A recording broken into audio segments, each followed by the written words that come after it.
வணக்கம் வந்தன மக்களே, இது தமிழச்சி குரல், உங்களில் ஒரு குரல். இந்த காணொலியில் நீங்கள் பார்க்க போகிற சிறுகதை நேசம் மறக்கவில்லை நெஞ்சம்.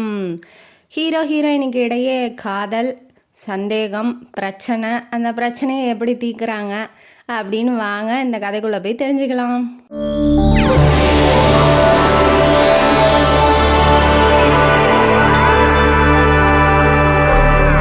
இந்த கதையோட ஆரம்பத்தில் ஹீரோயினியை இன்ட்ரடியூஸ் பண்ணுறாங்க. ஹீரோயினி பேர் தாரிணி. அவங்க ஊட்டியில் ஒரு ஓல்டு பொருள்லாம், பழைய பொருள்லாம் விற்பாங்க இல்லையா, அந்த மாதிரி ஷாப்பில் வேலை செய்கிறாங்க. அவங்க ஃப்ரெண்டு தான் ஓனர். சித்ரா அவங்க ஃப்ரெண்டு பேர். அவங்க தான் ஓனர். அந்த கடையில் 2 பேரும் மேனேஜ் பண்ணிக்கிட்டு வேலை செஞ்சுக்கிட்டு வர்ற வருமானத்தை வச்சு அவங்க வாழ்க்கையை ஓட்டிகிட்டு இருக்காங்க. ஹீரோயினிக்கு அம்மா அப்பாலாம் இருக்காங்க, அவங்க ஊரில் இருக்காங்க. எந்த காரணத்துக்காக இங்கே வந்து வேலை செய்கிறாங்க அப்படிங்கிறது கதையில் பின்னால் தான் வரும். இப்போ இவங்க 2 பேரும் வேலை செஞ்சுக்கிட்டு இருக்கும் போது அன்றைக்கி காலையில் லேட்டாக எழுந்திரிக்கிறாங்க. ஹீரோயினி ஒரு கனவு காண்றாங்க. காதல் பண்ணிக்கிட்டு லவரோட போட்டில் உக்காந்துக்கிட்டு போகிற மாதிரியும், சுற்றி தேவதைகள்லாம் வந்து பாட்டு பாடுற மாதிரியும் ஓவர் இமேஜினேஷனில் அவங்க கனவு கண்டுகிட்டு இருக்காங்க. உடனே திடுக்குன்னு நிஜம்னு எந்திரிக்கும் போது அது வந்து கனவாயிருது. இந்த மாதிரி கனவுலாம் நம்ம காணவே கூடாது அப்படின்னு சொல்லிட்டு தன்னைத்தானே திட்டிக்கிட்டு இப்போ கடைக்கு கிளம்பி வராங்க. கிளம்பி வர்றதை பார்த்துட்டு தூரத்துலேருந்து ஒரு கார் வந்து நிற்கவும் இவங்க என்ன பண்ணுறாங்க, ஹீரோயினி எந்திரிச்சு வெளியில் போயிடுறாங்க. எனக்கு அர்ஜென்ட்டாக வேலை இருக்குது, நீ பார்த்துக்கோ சித்ரா அப்படின்னு சொல்லிட்டு இவங்க போயிடுறாங்க. ஏன் என்னாச்சு, இவ ஏன் எந்திரிச்சு போகிறா அப்படிங்கிறது சித்ராவுக்கு ஒன்றும் புரியல. போகும்போது என்ன சொல்கிறான்னா, என்னை பற்றி யாராவது ஏதாவது கேட்டாங்கன்னா யார்கிட்டையும் எதுவும் சொல்லாத அப்படின்னு சொல்லிட்டு இவ போகிறா. இவ பேசுகிறதும் புதுசாக இருக்குது. இப்போ ஹீரோவான சுரேந்தர் வந்து அந்த கடைக்குள்ளே அதாவது போகிறாப்புல சித்ரா கிட்ட இன்ட்ரடியூஸ் ஆகிக்கிறதுக்காக. இப்போ சுரேந்தர் உள்ளே போனோன்னே இவளுக்கு இவங்க 2 பேரும் லவ் பண்ணதோ இல்லை என்ன இவங்களுக்குள்ள பிரச்சனை இருக்கா அதெல்லாம் அவளுக்கு தெரியாது. அவள் ஃப்ரெண்டு என்ன சொல்கிறா, நம்மளை பற்றி யாராவது கேட்டால் சொல்லாதன்னு சொல்லியிருக்கா. அதை மட்டும் மைண்டில் வச்சுக்கிட்டு இவள் கஸ்டமர் மாதிரியே ட்ரீட் பண்ணுறா சுரேந்தரை. வாங்க சார், என்ன பொருள் சார் வேணும், என்ன சார் பார்க்குறீங்க அப்படின்னு சொல்லி கேட்கும்போது இவன் வந்து சுற்றி முற்றி கடையவே ஆராய்ச்சி பண்ணிகிட்டு இருக்கான். ஏன்னா இவன் வந்து தாரிணியை பார்த்துருப்பான், சுரேந்தர் தாரிணியை பார்த்துருப்பான். அதனால் அவன் இங்கே இருக்காளா அங்கே இருக்காளா அப்படின்னு சொல்லிட்டு உள்ளெல்லாம் போய் செக் பண்ணிட்டு வரான். என்ன சார் என்ன வேணும்னு நீங்கள் சொல்லவே இல்லையே அப்படின்னும் போது, நீங்கள் இவ்வளோ பெரிய இடமா இருக்குது, நீங்கள் எப்படி மேனேஜ் பண்ணுறீங்க, நீங்கள் ஒருத்தராக இருந்துக்கிட்டு.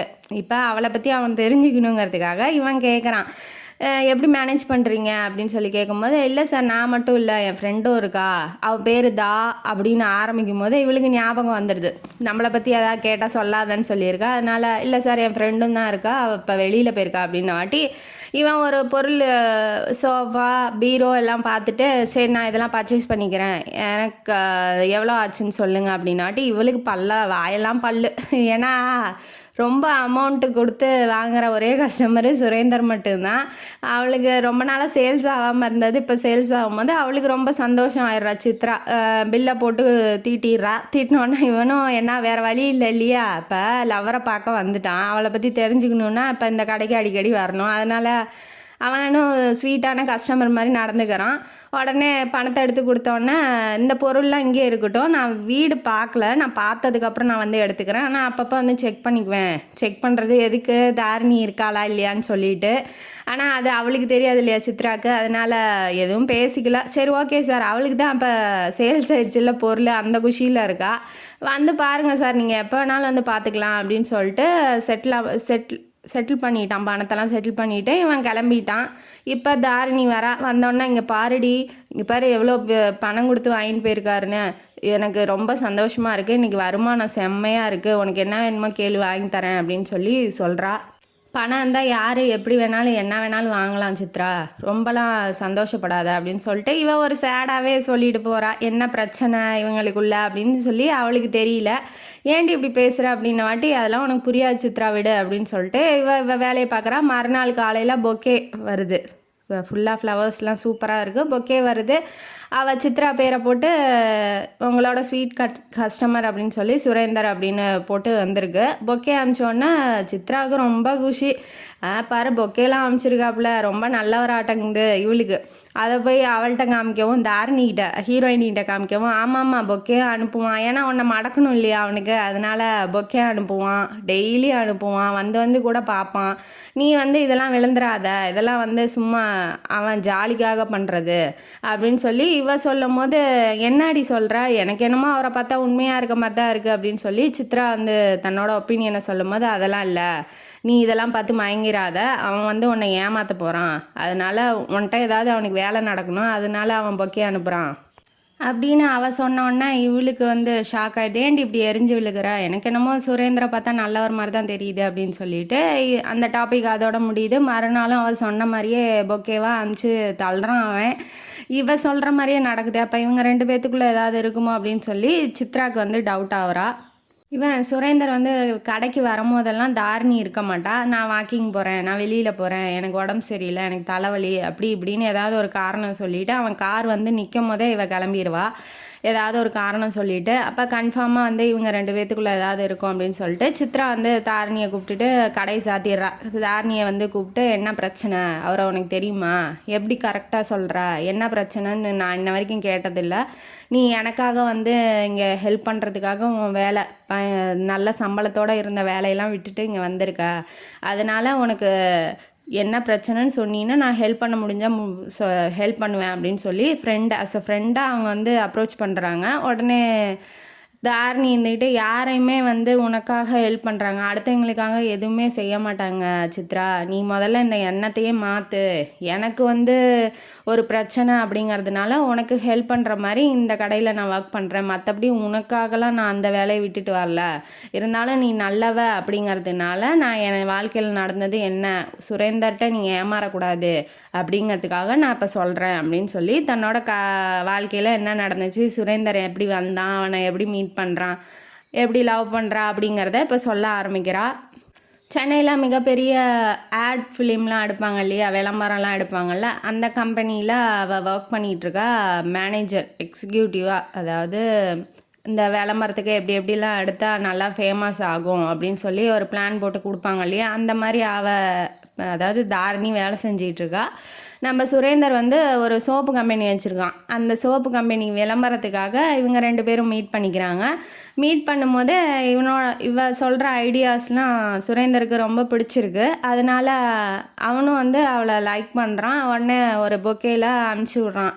எப்போதும் இவனுக்கு பொக்கே அனுப்புகிற வேலை தான். அனுப்பிச்சி விட்டுட்டு அவன் பேர் போட்டு, நீங்கள் இப்படி ஹோட்டல் சோலாவில் என்னை மீட் பண்ண முடியுமா அப்படின்னு சொல்லி அவன் அனுப்பிச்சி விட்ருக்கான். டின்னர் சாப்பிட்லாம் அப்படிங்கிற மாதிரி.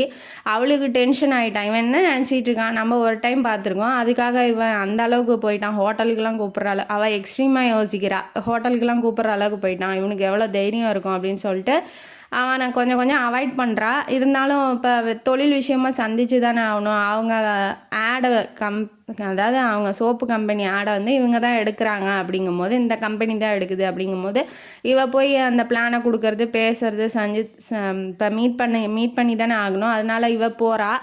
போகும்போது, என்ன பொக்கே பார்த்தீங்களா, இவளோட பிளானை சொல்லும்போது அவன் அதெல்லாம் கண்டுக்கவே இல்லை. அவன் என்ன சொல்கிறான், பொக்கே பார்த்தீங்களா, என்ன உங்களுக்கு ஓகேவா அப்படின்ன வாட்டி இவ டென்ஷன் ஆயிடுறா. என்னை பார்த்தா உனக்கு எப்படி தெரியுது, பார்த்தோன்னா என்ன ஹோட்டலுக்கு கூப்பிடுவா, அப்புறம் ரூமுக்கு கூப்பிடுவா, என்னை பார்த்து உனக்கு என்ன தெரியும், என்ன பண்ணு, எவ்வளோ தைரியம்தான் எனக்கு பொக்கே அனுப்புவ அப்படிங்கிற மாதிரி இவ எகிறினோடனே தெரிஞ்சுக்கலான்னு தான், பேசி பழகினா தானே என்னை பற்றி உங்களுக்கு தெரியும், உங்களை பற்றி எனக்கு தெரியும், அதுக்கு தான் நான் கூப்பிட்டேன், நீங்கள் ஏன் ரூம் வரைக்கும் யோசிக்கிறீங்க அப்படின்னு சொல்லிட்டு இவன் சொல்லும் போது அவளுக்கு அவனை பார்த்தோன்னே பிடிச்சிருக்கு. சுரேந்தர் ரொம்ப அழகாக இருக்கான், ஹேண்ட்ஸமாக ஆட்டசாட்டமாக சூப்பராக இருக்கான், நல்லா ஹீரோ மாதிரி. அவன் பார்த்தோன்னே பிடிச்சிருக்கு. பட் ஆனால் அந்த பொக்கேயில் அவன் இந்த மாதிரி எழுதி அமுச்சு விடவும் அவன் நம்மளை பற்றி என்ன நினைக்கிறான் அப்படிங்கிற மாதிரி அவள் டென்ஷன் ஆகிட்டா. உடனே என்ன சொல்கிறா, ஓ அதுக்காகவா, நான் உங்களை பற்றி தெரிஞ்சுக்கணும், உங்கள்கிட்ட என் காதலை வெளிப்படுத்தணும்னு நினைக்கிறேன், ஆனால் நீங்கள் எனக்கு அந்த சந்தர்ப்பத்தையே கொடுக்க மாட்டேங்கிறீங்களேன்னு இவன் ஒரு லவ் டைலாகை போட்டுறான். அவன் உடனே மயங்கிடுறா. சரி ஓகே, பேச தானே கூப்பிட்றான், பேசி பார்க்கலாம், ஓகேனா லவ் பண்ணலாம், இல்லைன்னா போயிட்டே இருக்கலாம் அப்படின்னு சொல்லிட்டு இவன் நினச்சிக்கிட்டு 2 பேரும் அப்பப்போ மீட் பண்ணிக்கிறது, டின்னர் சாப்பிட்றது, அப்புறம் தொழில் விஷயமாக பேசிக்கிறது, அந்த மாதிரி கொஞ்சம் கொஞ்சமாக லவ்வை டெவலப் பண்ணிக்கிறாங்க. ஒரு நாள் என்ன பண்ணுறாங்க, ஆடு எடுத்துக்கிட்டு இருக்காங்க, சோப்பு கம்பெனி ஆடு எடுத்துக்கிட்டு இருக்காங்க. அதில் மாடலாக இருக்கிற பேர் ரீனா அவள் என்ன பண்ணுறா, முகத்தில் பிம்பிள்ஸ் பரு இருக்கும் இல்லையா, அதை வந்து மறைச்சிக்கிட்டு மேக்கப் போட்டு வந்திருக்கா. இவன் வந்து பார்த்துட்றான். சுரேந்தர் பார்த்தோன்னே கிட்ட போய் ஃபோக்கஸ் வைக்கும் போது தெரிஞ்சிருது. உடனே போய் பார்த்துட்டு கிட்ட போய் கன்னத்தை தடவிட்டு அந்த மேக்கப்பை களைச்சி விட்டு, இந்த மாதிரி பரு இருந்தா ஏன் சோப்பை யார் வாங்குவா, இப்போ சோப் போட்டால் அதெல்லாம் வராதுன்னு சொல்லி தானே காமிப்பாங்க. அதனால இவன் போய் அவள் கன்னத்தை தடவி அந்த மேக்கப்பை எடுத்துகிட்டு போய் சொல்லும் போது இவ கூடையே நின்றுட்டுருக்கா. அவளுக்கு டென்ஷன் ஆயிடுறா. என்ன இவன் போய் கிட்ட போய் இப்படி பேசிக்கிட்டு இருக்கான், இப்படி போய் தடவிட்டு இருக்கான் கன்னத்தை அப்படின்னு சொல்லிட்டு அவள் டென்ஷன். ஏன்னா லவ் பண்ணுறா இல்லையா, பொசசிவ் ஆயிடுறா. உடனே அவன் வந்துக்கிட்டு சும்மா இல்லாமல் அந்த மாடலு உடனே கழுத்தில் கையை போட்டு ஹக் பண்ணுற மாதிரி போய் நின்றுட்டு, என்ன சுரேன், என்ன இந்த ஆடோட நிறுத்திட போகிறீங்களா, அடுத்த ஆடுக்கெலாம் என்னை கூப்பிட மாட்டிங்களா, அப்படி தான் பேசிக்கிட்டாங்க அப்படின்னு சொல்லி அவள் வந்து ரொம்ப கொஞ்சி வலிகிறா. கன்னத்தை வர பிடிச்சி கிள்ளிக்கிட்டே பேசுகிறா. இவ டென்ஷன் ஆகிறா. அங்கே ஒரு புகையாக கிளம்புது வயிற்றுலேருந்து அவளுக்கு, தாரணிக்கு. உடனே வந்துட்டு இவன் என்ன சொல்கிறான், இல்லை நீ இந்த பருவெலாம் எடுத்துகிட்டு முகத்தை க்ளீனாக வச்சுடுவா, நீ தான் அடுத்த ஆடில் ஹீரோயினி அப்படின்னு சொல்லிட்டு அவன் சொல்கிறான். சொன்னோன்னா இவ சும்மா இல்லாமல் கன்னத்தை கிள்ளி கிஸ் பண்ணிட்டு போயிடுறா. ஓகே சுரேன் பாய் அப்படின்னு சொல்லிட்டு அவளுக்கு வந்து இந்த ஹக் பண்ணுறது, கட்டி பிடிக்கிறது, கிஸ் கொடுக்கறதுலாம் கை குலுக்கிற மாதிரியாட்டாங்க, இந்த ஹேண்ட் ஷேக் பண்ணுற மாதிரி. ஆனால் இவளுக்கு வந்து இது நம்ம லவ் பண்ணுறோம், நமக்கானவன், அவனை போய் இன்னொருத்தி இப்படி பண்ணும் போது அவளுக்கு காண்டாகிறா, புகையாக கிளம்புது, டென்ஷன் ஆகுறா. என்ன இப்படி பண்ணுறாங்க அப்படின்னு சொல்லிட்டு அவள் மனசை வந்து தேத்திக்கிறா. சரி ஓகே, இப்போ இந்த ஆக்டர்ஸு இந்த மாதிரி இருக்கிறவங்களாம் அதெல்லாம் சகஜம் தானே அவங்களுக்குள்ள. இப்போ நம்ம புதுசாக போய் பார்க்கும் போது தான் என்ன இப்படி பண்ணுறாங்க அப்படின்னு சொல்லி நினைக்க தோணும். அதனால் அவள் மனசை கண்ட்ரோல் பண்ணிக்கிறா. சரி ஓகே, இது வந்து சாதாரணமாக நடக்கிறது தான் அப்படின்னு சொல்லிட்டு அவன்கிட்ட எதுவும் கேட்கல. திரும்ப இவன் உட்காந்து பேசும்போதெல்லாம் ஒவ்வொரு மாடல் வரும்போதும் பாரு, அந்த ட்ரெஸ்ஸில் அவள் சூப்பராக இருக்கா, அந்த டக்கராக இருக்கா, அவள் செம்மையாக இருக்கா, நீ அதை விட அழகாக இருக்கா, அவள் கோபமாக மறைக்கும் போது நீ அவங்களாம் வேஸ்ட்டு, நீ தான் ரொம்ப அழகாக இருக்குன்னு ஏதோ ஒரு பிட்டை போடுறான். அவளுக்கு வந்து அவள் முன்னாடி இன்னொரு பொண்ணை வந்து புகழ்கிறதோ, அவள் இப்படி இருக்கா அப்படி இருக்கா அப்படின்னு சொல்லி இந்த ஆடுக்கு நல்லா இருப்பா, அந்த ஆடு, இந்த மாதிரி அவள்கிட்ட பேசுறது அவளுக்கு பிடிக்கல. லவ்வராக வந்து அவளுக்கு பிடிக்கல இன்னொரு லேடியை பற்றி புகழ்கிறது. அதனால் அவள் காண்டாவரா. ஒரு நாள் அவங்க ஆஃபீஸுக்கு போயிட்டுருக்கும்போது அவங்க ஆஃபீஸில் வேலை செய்கிற ரஞ்சிதா அப்படிங்கிறவங்க அந்த அவளுக்கு வந்து செக்ரட்டரியாக இருக்கா. யாருக்கு, ஹீரோவுக்கு, சுரேந்தருக்கு வந்து செக்ரட்டரியாக இருக்கா. அவள் வந்து ட்ரெஸ் போட்டிருக்கா, ரொம்ப அசிங்கமாக இருக்குது. அந்த ட்ரெஸ்ஸை பார்த்துட்டு அவள் சூப்பராக இருக்கால, அவள் ஸ்ட்ரக்சரை பாரு எப்படி இருக்குது அப்படின்னு சொல்லிட்டு அவன் எப்போதும் போல் வர்ணிக்க இவ காண்டாவர். அது என்ன ட்ரெஸ்ஸாக, அது 4 கிழிஞ்ச துணியில் தைச்சிட்டு வந்திருக்கா, அது போய் துணின்னு போட்டு அது போய் துணி நல்லா இருக்குது, அவன் நல்லா இருக்கான்னு சொல்லி இவன் வர்ணிக்கிறானே. இவன் எப்பேற்பட்ட, இப்போ அவன் மேலே இருக்க இமேஜ் வந்து இவனுக்கு வந்து டேமேஜ் ஆகிறது இவனுக்கு தெரியவே இல்லை. இப்போ எப்படி ரசிக்கிறான், அப்போ நம்மளையும் அந்த பொண்ணோட ஒருத்தியாக தான் பார்ப்பானோ அப்படிங்கிற ரேஞ்சுக்கு இவ போகிறா. அவனோட இமேஜை அவனே கெடுத்துக்கிற மாதிரி இதெல்லாம் மனசுக்குள்ளே வச்சுக்கணும். இவள்கிட்ட ஏன் சொல்லணும், சொல்ல வேண்டிய அவசியம் இல்லை இல்லையா, எல்லாத்தையும் சொல்லணுங்கிற அவசியம் எல்லாத்துக்குமே இல்லை. இருந்தாலும் வந்து இவன் சொல்லும் போது அந்த பொண்ணை அப்படி நினைக்கிறான், நம்மளையும் அப்படி தான் நினைப்பான் அப்படின்னு சொல்லி இவளுக்கு ஒரு எண்ணம் வந்துடுது. அதனால் கொஞ்சம் கொஞ்சமாக பேசுகிறத வந்து கம்மி பண்ணுறா. ஒரு தடவை என்ன இருக்கும், வெளிநாட்டுக்கு போகிற மாதிரி ஒரு வேலை வந்திருக்கோம், நம்ம போய் சுற்றி பார்த்துட்டு வந்தடலாம், வெளிநாட்டுக்கு போயிடலாம் அப்படின்னு சொல்லிட்டு இவன் ஒரு 10 நாளைக்கு ட்ரிப்பு போகலாம், நீயும் நானும் மட்டும் ஜாலியாக இருக்கலாம் அப்படின்னு சொல்கிறான்.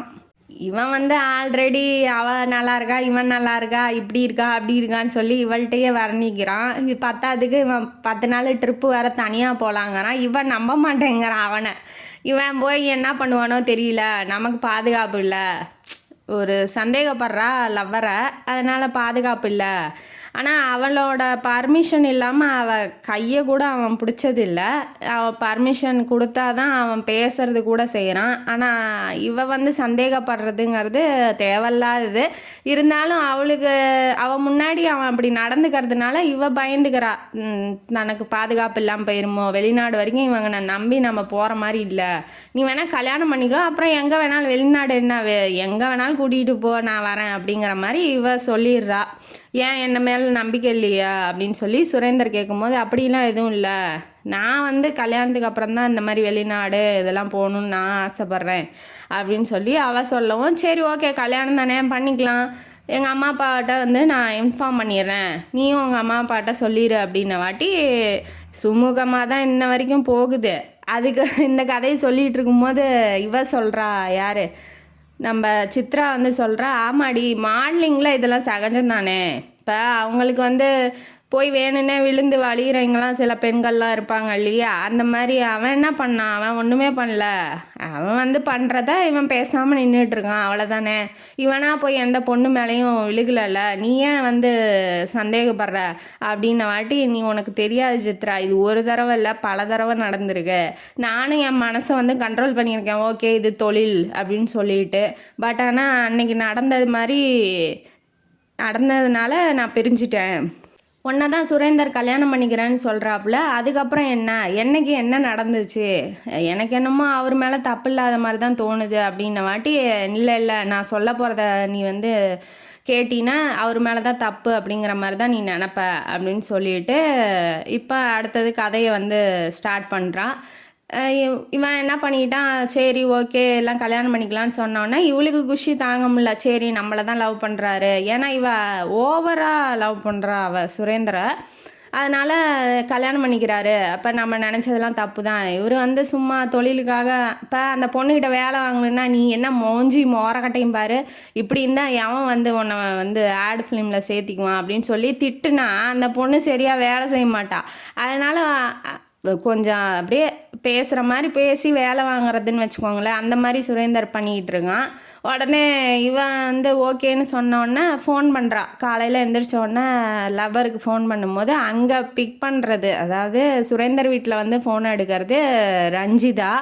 அவள் எடுத்துகிட்டு என்ன பண்ணுற அப்படின்னு சொல்லி, சுரேந்தர் இல்லையா அப்படிங்கும் போது, இல்லை அவர் வந்து டயர்டாக இருக்குன்னு படுத்துட்டு இருக்காரு, உனக்கு என்ன பிரச்சனை அப்படிங்கும் போது இவ டவுட் ஆயிடுறான். காலையில் பண்ணுறோம் விடிய காத்தால், அதாவது ஒரு 6-7 மணிக்கு பண்ணுறோன்னு வச்சுக்கோங்களேன், அப்போ ஃபோன் எடுக்கலன்னா இவையே அங்கே போனா அப்படிங்கிற மாதிரி இவ டவுட் ஆகுறா.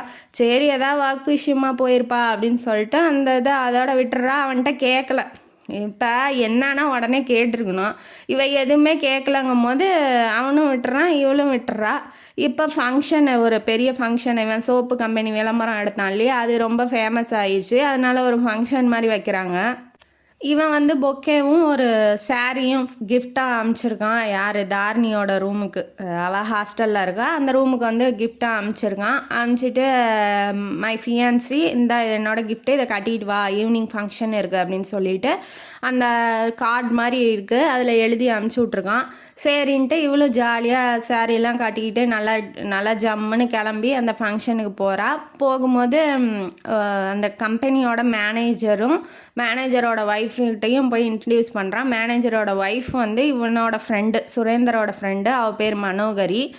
மேனேஜருக்கு மனோகரிக்கும் 15 வயசு வித்தியாசம், இருந்தாலும் 2 பேரும் லவ் பண்ணி தான் கல்யாணம் பண்ணிக்கிட்டாங்க அப்படின்னு சொல்லி சுரேந்தர் வந்து தாரணிகிட்ட ஹீரோயின்கிட்ட சொல்கிறான். சரி ஓகேன்னு சொல்லிட்டு, ஹாய் மனோ எப்படி இருக்கா, ஃப்ரெண்டு தானே அதனால் வந்து பேர் சொல்லியே கூப்பிட்றான்.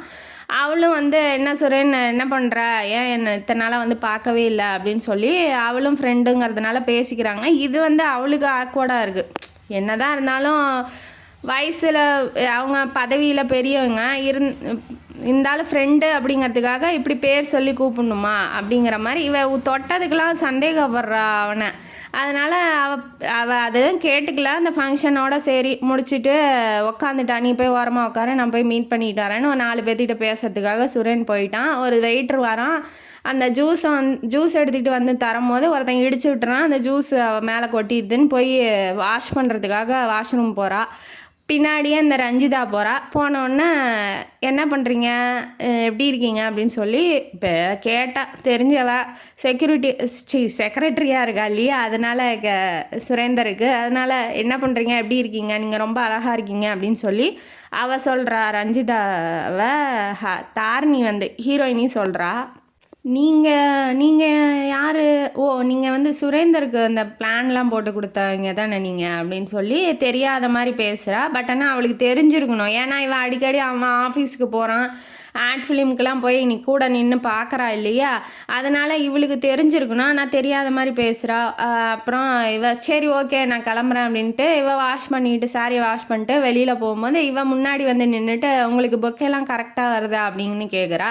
பொக்கே வருதா அப்படின்னு சொல்லி இவளுக்கு ஷாக் ஆயிடுறா. ஆமாம் நான் தானே அமுச்சு விட்றேன், உங்களுக்கு தெரியாதா அப்படின்னு சொல்லி கேட்கும்போது நீ அமுச்சு விட்றியா, அப்போ அதை கூட அவன் பண்ணலையா அப்படின்னு சொல்லி இவன் நினைக்கிறா. நினச்சோன்னே ஏன் எதுக்கு கேட்குறீங்க அப்படின்ன மாட்டி, ஆமாம் நீ அவருக்கு ஹெல்ப் பண்ணுற இல்லையா, இப்போ தொழிலில் அவள் ஹெல்ப் பண்ணுறா, அவள் போட்டு கொடுத்த பிளான்னால தான் இவன் கொஞ்சம் ஃபேமஸாக இருக்கான், சோப்பும் விற்கிது. அப்படிங்கிறதுனால இவளோட அட்டென்ஷன் வேணுங்கிறதுக்காக இப்போ பொக்கேலாம் அமுச்சு விட்டுக்கிட்டு இருக்காங்க. இது வந்து சுரேனோட பிளான் தான். ஏன்னா அவருக்கு வேலை நடக்கணும்னா அவர் என்ன வேணாலும் பண்ணுவார் அப்படிங்கிற மாதிரி இவ பேசும்போது இல்லை அவர் அப்படிலாம் இல்லை, நாங்கள் 2 பேர் லவ் பண்ணுறோம், நாங்கள் கல்யாணம் பண்ணிக்க போகிறோம், அவர் என்னோடய ஹஸ்பண்டாக வர போகிறாரு அப்படின்னு சொல்லிட்டு இவள்கிட்ட சொல்கிறா. அவள் விழுந்து விழுந்து விழுந்து சிரிக்கிறா, முதுகெலும்பே தெரிகிற மாதிரி ஆன்னு சிரிக்கும் போது இவள் டென்ஷன் ஆகிடுறா. தாரணி என்னத்துக்கு சிரிக்கிறா, இப்போ நான் காமெடியாக பண்ணிட்டேன் அப்படின்ன வாட்டி, ஆமாம் நீ சொல்கிறது காமெடி தான், உன்னை போய் அவன் கட்டிக்க போகிறானா சுரேனை, இதெல்லாம் நம்புற மாதிரியா இருக்குது, அவரும் நானும் எத்தனை வருஷம் லவ் பண்ணுறோம், நீ போய் இப்போ வந்து கட்டிக்க போகிறேங்கிற, சும்மா அவன்கிட்ட வந்து தொழில் விஷயமாக பேசணும், அவன்கிட்ட வந்து பிளான்லாம் கேட்டுக்கணும், அப்போ ஒய்ஃப்னா வாழ்க்கை பூரா ஃப்ரீயாக கிடைக்கும் இல்லையா, அதனால கூட அவன் அப்ரோச் பண்ணியிருப்பான், மற்றபடி அதெல்லாம் ஒன்றெல்லாம் கல்யாணம் பண்ணிக்கணுங்கிறது கனவுல கூட நடக்காது அப்படின்ன வாட்டி இவளுக்கு தொடர்ந்து இவன் பேசிட்டு, அன்னைக்கு கூட பார்க்கல நான் தானே ஃபோனை எடுத்தேன், அவர் வந்து நைட்டே என்னை கூட்டிகிட்டு போயிட்டாரு அவனோட அப்பார்ட்மெண்ட்டுக்கு, இவளை வந்து நைட்டே கூட்டிகிட்டு போயிட்டானா, அதையும் சொல்கிறா, கூட்டிகிட்டு போயிட்டாரு, நாங்கள் 2 பேரும் ஒன்றா தான் வந்தோம், அதனால தான் காலையில் அவர் தூங்கிட்டு இருந்தார், நான் ஃபோனை எடுத்தேன் அப்படின்ன வாட்டி இவளுக்கு ஒன்றொன்னா அவள் சொல்லவும், அவள் சந்தேகப்பட்டது ஃபுல்லாக இவளே சொல்லவும் இவன் வந்து முழுசாக இவளை நம்புறா, ரஞ்சிதாவை நம்புறா, ஆனால் ஹீரோவை வந்து நம்ப மாட்டேங்கிறா. உடனே என்ன சொல்கிற, அப்போ அதெல்லாம் உண்மையா அப்படின்னு சொல்லிட்டு இவ மனசில் அந்த அதெல்லாம் இப்போ உண்மை அப்படின்னு சொல்லி நம்ப ஆரம்பிக்கிறா. இருந்தாலும் மனசு சொல்கிறத கேட்கக்கூடாது அப்படின்னு சொல்லிட்டு இவ சொல்கிறா, இல்லை நீ சொல்கிறதெல்லாம் நான் நம்பணும்னு எனக்கு அவசியம் இல்லை, நான் சுரேந்தரை நம்புகிறேன், நான் அதெல்லாம் பொய் சொல்கிறேன், நீ வந்து எங்களை பிரிக்கணும்னு திட்டம் போடுற அப்படின்னு சொன்ன உடனே நீ வா நேர்லேயே போய் கேட்டுக்கலான்னு வாட்டி அவன் என்ன சொல்கிறா, ரஞ்சிதா வந்து என்ன சொல்கிறா, இல்லை நீ ஏன் வேலைக்கே வள வச்சிருவியாட்டங்குது, அவர் முன்னாடி போய் நான் எப்படி சொல்ல முடியும், உனக்கு வேணா நீ டெஸ்ட் பண்ணிக்கோ, நீ வேணா வந்து ஆஃபீஸில் வந்து வேணா பார்த்துக்கோ, அந்த ரூமுக்குள்ளே கூட அவனை கூட்டிகிட்டு போயிருக்க மாட்டார், அவர் வேலை செய்கிற அந்த ஆஃபீஸ் ரூமுக்குள்ளே அவர் கூட்டிகிட்டு போக மாட்டார், எப்போதுமே சந்திச்சா அந்த உட்காந்து பேசுவாங்க இல்லையா, மீட்டிங் ரூம் மாதிரி இருக்கும் இல்லையா, அங்கே தான் உட்கார வச்சுட்டு இவர் போய் மீட் பண்ணுவார். அதையும் யோசித்து சொல்கிறா, இவ வந்து சொல்கிறதுனால அதனால தான் நம்மளை வந்து ரூமுக்கு கூப்பிட மாட்டேங்கிறான், ரூமுக்கு வந்து நம்மளை தேடி வர சொல்லி சொல்ல மாட்டேங்கிறான் அப்படின்னு சொல்லி இவெல்லாம் ஒன்று யோசிச்சுக்கிட்டே இருக்கா. அவள் சொல்ல இவ சந்தேகப்பட்டதெல்லாம் சரியாக இருக்கும்போது அவள் நம்புறா, ரஞ்சிதாவை நம்புறா. இருந்தாலும் பரவாயில்ல, இதுக்கு மேலே நான் இங்கே இருக்க விரும்பலை, நான் கிளம்புறேன் அப்படின்னு சொல்லிட்டு இவ கிளம்பி போயிடுறா. அவன்கிட்ட எதுவுமே சொல்லலை, யார் சுரேந்தர்ட்டையும் எதுவும் சொல்லலை. ஃபங்க்ஷன் முடிஞ்சிருச்சு, மறுநாள் ஆகுது. இவ சொல்கிறத நம்ம ஏன் நம்பணும் அப்படின்னு சொல்லிட்டு நேராக போனோன்னே ஆஃபீஸில் போய் சுரேந்தர் ஆஃபீஸில் போய் மீட்டிங் ரூமில் வெயிட் பண்ணுங்க, அவர் வந்து மீட் பண்ணுவாருன்னா, அதெல்லாம் முடியாது, நான் போய் ரூம்லேயே பார்த்துக்கிறேன்னு வாட்டி இவ போய் அவள் சொல்கிறத நம்புறா இல்லையா, அதனால் இவ போய் ரூமில் பார்க்கும்போது திறந்தவொடனே இவளும் அவனும் கட்டி பிடிச்சிட்டு நின்றுட்டுருக்காங்க, ஹக் பண்ணிட்டு நின்றுட்டுருக்காங்க. அவளால் நம்பவே முடியல. சரி 1% அவனை வந்து கேட்டுடலாம், இவ சொல்கிறது உண்மையா அப்படின்னு சொல்லிட்டு இவ வந்தா. பட் ஆனால் அவன் வந்து 2 பேரும் ரஞ்சிதாவும் சுரேந்தரும் கட்டி பிடிச்சிட்டு நின்றுட்டுருக்காங்க. ரஞ்சிதா மட்டும் கட்டி பிடிக்கல, அவனும் கட்டி பிடிச்சிட்டு இருக்கிறதுனால அவளுக்கு டவுட் ஆயிடுச்சு, இப்போ இவ சொல்கிறது தான் உண்மை, இந்தமேட்டு இவன்ட்ட வந்து இவன் மூஞ்சிலே முழிக்கக்கூடாது, நம்மளை யூஸ் பண்ணிக்கிறதுக்காக லவ்வு கல்யாணங்கிற பேரில் நம்மளை ஏமாற்றிட்டான், வேணாம் இவன் சங்காத்தமே அப்படின்னு சொல்லிட்டு அன்னையோட சரி அவனை பார்க்குறதும் இல்லை, அவன்கிட்ட பேசுகிறதும் இல்லை. அவங்க அம்மா அப்பாட்டையும் சொல்லிட்டான், நான் இப்படி ஃப்ரெண்டு கூட போய் ஒர்க் பண்ண போகிறேன், சுரேந்தர் வந்து கேட்டால் கூட என்னை பற்றி எதுவுமே சொல்லாதீங்க, அதை மீறி சொன்னீங்கன்னா நான் செத்து போயிடுவேன் அப்படின்னு சொல்லிட்டு மிரட்டிட்டு இவ வந்து ஊட்டியில் நம்ம சித்ரா கூட வந்து இப்போ ஒர்க் பண்ணிகிட்ருக்கா. இதுதான் நடந்த கதை. சரி ஓகே. இப்போ நீ நல்லா பார்த்தியா சித்ரா வந்து இப்போ கேட்குறா, கதை சொல்லிட்டு இருக்கா இல்லையா, சித்ரா கேட்குறா, நீ நல்லா பார்த்தியா, அவர் மட்டும் அவள் மட்டும் கட்டி பிடிச்சிருப்பா, அவர் பிடிச்சிருக்க மாட்டார் அப்படின்னு சொல்லி நம்பிக்கையாக சொல்கிறா. ஆனால் அவள் என்ன சொல்கிறா, தாரிணி நான் வந்து 1க்கு 3 தடவை பார்த்தேன்டி, அவனும் சேர்ந்து தாண்டி கட்டி பிடிச்சிக்கிட்டு இருந்தான், இனிமேட்டு எப்படி அவன் மூஞ்சில் போய் முழிக்கிறது நான் அப்படின்னு சொல்லி இவ சொல்லும் போது சரி ஓகே, நம்ம எதுவும் லவ்வர்ஸ்குள்ளே சண்டை, நம்ம எதுவும் பேசக்கூடாது, சரி ஓகே இதுக்கு தான் நீ வந்தீங்கன்னா நீ இங்கே இரு, பரவாயில்ல என் கூடயே ஒர்க் பண்ணிட்டுரு அப்படின்னு சொல்லி சொல்கிறாப்புல. இன்னொன்று வந்து அவன் இங்கே இருக்கிற மாதிரி இருக்குது, சுரேந்தர் வந்து இங்கே வீடு பார்த்து பொருள்லாம் செட்டில் பண்ணுறான், இப்போ எப்படி நீ இங்கே இருப்ப அப்படின்னு சொல்லி கேட்கும்போது இல்லை அவன் வேலை சென்னையில் தான் இருக்கான், அவன் போயிடுவான், அதனால் எனக்கு கவலை இல்லை, அப்பப்போ வந்தால் மட்டும் நான் வந்து வெளியில் போயிடுறேன், அதனால் நீ கண்டுக்காத அப்படின்னு சொல்லி இவன் சொல்கிறா. சரி ஓகே, அப்போ ஃப்ரெண்டு சொல்கிறாங்கும் போது அதை நம்பி தானே ஆகணும் அப்படின்னு சொல்லிட்டு இவளும் எதுவும் பேசாமல் விட்டுட்டா. இப்போ இவன் கதையெல்லாம் சொல்லி முடித்தோடனே, கதை சொன்னாலும் அவன் மேலே வெறுப்பு இருந்தாலும் கோவமாக இருந்தாலும் ஸ்டில் அவள் வந்து இன்னும் சுரேந்தரை தான் லவ் பண்ணிகிட்டு இருக்கா அப்படிங்கிறது தான் உண்மை. கதை சொல்லி இப்போ வந்து பழைய ஞாபகம்லாம் வந்துருச்சு இல்லையா, அதனால நான் பார்க் வரைக்கும் போயிட்டு வரேன் சித்ரா, எனக்கு மனசு சரியில்லை அப்படின்னு சொல்லிட்டு இவ கிளம்பி பார்க்குக்கு போகிறா. அங்கே 2 வயசானவங்க ரொம்ப அந்யோன்யமாக ரொம்ப லவ்வோட, வயசானாலும் ரொம்ப லவ்வோட இருக்காங்க. நீ சாப்பிட்டியா இல்லையா அப்படின்னு சொல்லி பேசிகிட்டு இருக்காங்க. சரி வாங்க லேட் ஆகிடுச்சின்னு வீட்டுக்கு போகும்போது அந்த பாட்டிமா வந்து கீழே உழுவ போயிருப்பாங்க. இவ போய் பிடிச்சிருப்பா, என்ன பார்த்து நடங்க அப்படின்னு சொல்லிட்டு பிடிக்கும்போது இவங்க 2 பேரும் அவள்கிட்ட நல்லா பேசுகிறாங்க. எனக்கு இந்த ஊரில் யாருமே தெரியாதுமா, நீ தான் வந்து கொஞ்சம் இப்போ தான் குடி வந்திருக்கோம், வீட்டுக்கு வந்து பால் காய்ச்ச போகிறோம், நாளைக்கு வா, அப்புறம் என் பொருள்லாம் எடுத்து வைக்க அந்த பொருள்லாம் செட் பண்ணுவாங்க இல்லையா வீட்டில், அதனால அதுக்கும் கொஞ்சம் வந்து ஹெல்ப் பண்ணு அப்படின்னு சொல்லவும் சரி ஓகே, பார்க்க நல்லவங்களா இருக்காங்க, நம்மளுக்கும் வந்து மனசை வேறு பக்கம் திசை திருப்பின மாதிரி இருக்கும், இல்லைன்னா அவனை சுரேந்திர பற்றி நினச்சிட்டு இருப்போம் அப்படின்னு சொல்லிட்டு சரி ஆண்டி வரேன் அப்படின்னு சொல்லிட்டு இவளும் வந்து ஆட்டோ பிடிச்சி, இவங்க விழுந்துட்டாங்க இல்லையா, அடிபட்டிருக்கு, அதனால ஆட்டோ பிடிச்சிட்டு கூட்டிகிட்டு போய் வீட்டில் வர்றா. நாளைக்கு பால் காய்ச்சிரும் கண்டிப்பாக வந்துரு அப்படின்னு சொல்கிறாங்க.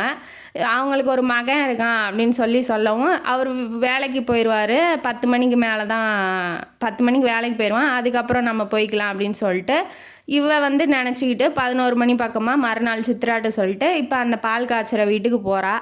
அந்த ஆண்டி வந்து தாரணியை பார்த்தோன்னா வா வா ஏன் இவ்வளோ லேட்டாக வர, வந்து உட்காரு வா அப்படின்னு சொல்லி சோஃபாவில் உட்கார வைக்கிறாங்க. பாரு இந்த சோஃபா தான் அதிக ரேட்டு கொடுத்து என் பையன் வாங்கிட்டு வந்திருக்கான் அப்படின்ன வாட்டி அந்த சோஃபா அவள் கடையில் இருந்தது, அந்த பொருள்லாம் வாங்கினா இல்லையா, யார் வாங்கினா, சுரேந்தர் தான் வாங்கினான். இப்போ அந்த சோஃபா அங்கே கிடக்குன்னா அந்த வீடு யாரோட வீடு, சுரேந்தர் வீடு, அது அவங்க அம்மா அப்பா அப்படிங்கிறது அப்போ தான் அவளுக்கு ஸ்ட்ரைக் ஆகுது. ஐயோ அவன் மூஞ்சில் முழிக்கணுமா, உடனே போகலாம் அப்படின்ன வாட்டி சுரேந்தர் வந்துடுறான். வந்தோடனே இவங்க வந்து பால் என்னம்மா காய்ச்சி வச்ச பால் இன்னும் கொடுக்கலையா, சீக்கிரம் போய் எடுத்துகிட்டு வாங்க, நல்லா பாதாம் பிஸ்தாலாம் போட்டு எடுத்துகிட்டு வாங்க, லவ்வருக்கு எடுத்துகிட்டு வாங்க அப்படின்னு சொன்னோன்னா நீ உக்காருமா நான் போய் எடுத்துகிட்டு வரேன்னு அவங்க அம்மா உள்ளே போயிடுறாங்க. அங்கிள் வந்து வீட்டில் இல்லை.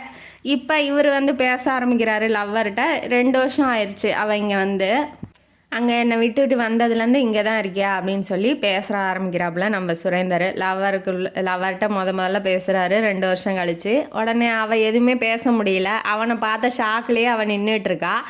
அவன் எதுவுமே பேசலைங்கும் போது என்ன இந்த சோஃபா எங்கள் அம்மா சொன்ன மாதிரி ரொம்ப ரேட்டு அதிகமாக விலை கொடுத்து தான் வாங்கியிருக்கேன், ஏன்னா நீயும் அந்த கடையோட பார்ட்னர் அப்படிங்கிறதுனால அந்த கடையில் நான் பணம் கொடுத்தா அதோட பாதி பணம் உனக்கும் வரும் இல்லையா, அதனால தான் அப்படின்னு சொன்னோன்னே இவ டென்ஷன் ஆயிடுறா.